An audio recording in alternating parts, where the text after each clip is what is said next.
Сәлеметсіздер ме оқушылар? Бүгінгі жаңа сабақ 54-ші сабақ күй құдіреті.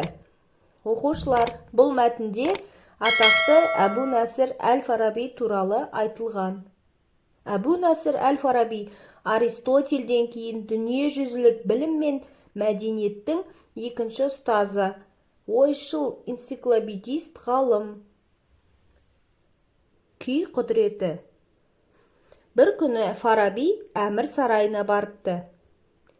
Ол жерде әкімдер, ғалымдар, өнерпаздар көп жиналыпты. Фараби қыпшақтар сияқты киініп алыпты. Өзі елеусіз ғана бір шеттен орын алады.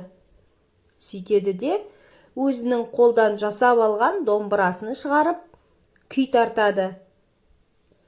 Жұрттың бәрі сілтідей үндемей тыңдап қалады.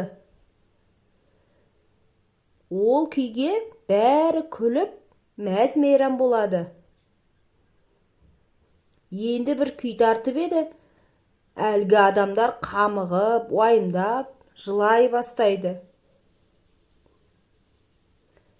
Және бір кезде басқаша күй тартып еді.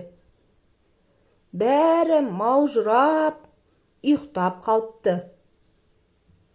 Фараби бұл күйлерді тартқан Қыпшақ әл-Фараби деп хат жазыпты да, өзі сарайдан шығып кетіпті. Әмірші Фарабиді қаншама іздесе де таба алмапты. Оқушылар, сіздерге сабақ түсінікті болды ма? Күйдің құдіретін сезіндіре білген әл-Фараби туралы білдіңіздер ме? Сабақ ұнаса, суретті әдебиет каналына тіркеліп, достарымызды шақырайық.